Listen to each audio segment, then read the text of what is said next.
और पहाड़ों पर तो बारिश जो है वो मुसीबत का सबब बनती जा रही है। वहीं मैदानों में पानी से जल जमाव की स्थिति है। नदियों के आसपास उफान की वजह से सैकड़ों गांव इस वक्त बाढ़ की चपेट में है। उत्तर प्रदेश में कई जिले बाढ़ से प्रभावित हैं। देखिए जरा ये रिपोर्ट।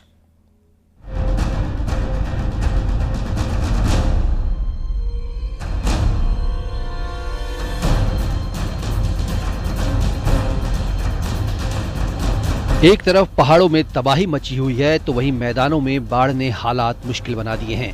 यूपी के कई जिले बाढ़ग्रस्त हैं। बलिया में गंगा और सरयू नदी प्रचंड वेग के साथ बढ़ रही है, जिससे यहां 22 पक्के मकान और 298 रिहायशी झोपड़ी पानी में समा चुकी हैं।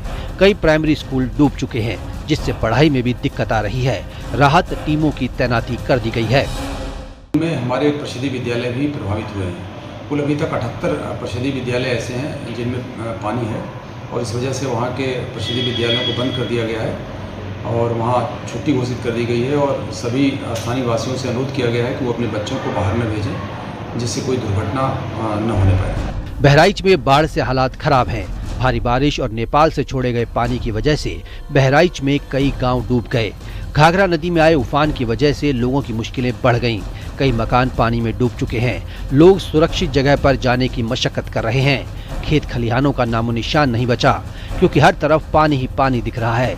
लोग नाव का सहारा ले रहे हैं। शिवपुर इलाके में मिट्टी के कटान का खतरा है, जिसकी जद में दर्जनों मकान हैं। कटान के डर से लोग घर छोड़ रहे हैं। पूरा जो इलाका है यहाँ पर दर्जनों घर हैं जो डूबे हुए हैं बाढ़ के पानी में, और लोगों को रहने के साथ साथ सबसे बड़ी जो दुश्वारियां हो रही है वो खाना बनाने की हो रही है, ताकि अपने बच्चों को 2 टाइम की रोटी नहीं दे पा रहे हैं वो लोग, जानवरों के लिए चारा नहीं ला पा रहे हैं। तमाम तरह की जो परेशानियां हैं वो इस वक्त यहाँ पर है और इनकी मांग है कि अधिकारी हमको सहूलियत दें और हमें जो राहत मिलती है वो पहुंचाई जाए। राहत सामग्री जो आती है, जो मिलती है, उसमें कुछ को मिलती है, कुछ को नहीं मिलती है। जौनपुर में गंगा के उफान के बाद अब गोमती नदी ने भी अपना रौद्र रूप दिखाना शुरू कर दिया है। नदियों के आसपास रहने वाले लोगों को पानी डरा रहा है। गोमती तट के ग्रामीण इलाके में बाढ़ का खतरा मंडरा रहा है। प्रशासन ने नाव चलाने पर पूरी तरह से रोक लगा दी है। बाबा गोमतेश्वर महादेव मंदिर आधा डूब गया है। कम 15 फीट बढ़ गया।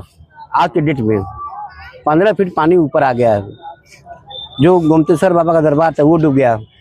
हनुमान घाट का मंदिर तट डूब गया। हापुड़ के गढ़ मुक्तेश्वर में गंगा का जलस्तर तेजी से बढ़ रहा है। खादर क्षेत्र के गांवों पर बाढ़ का संकट मंडराने लगा है।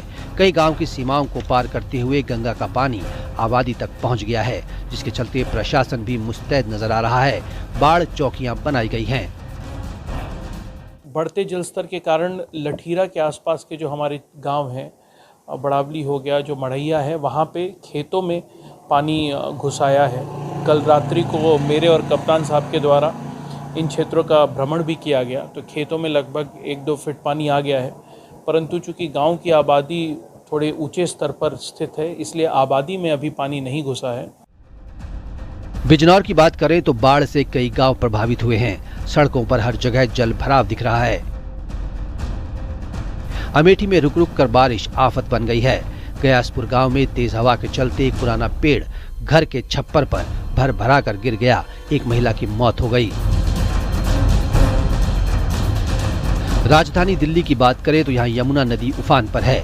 यमुना नदी का जलस्तर खतरे के निशान के पास पहुँच चुका है। अगर यमुना में और पानी छोड़ा जाता है तो नदी के आसपास के इलाकों में बाढ़ का खतरा हो सकता है। Bureau report, news 18, UP, Uttarakhand.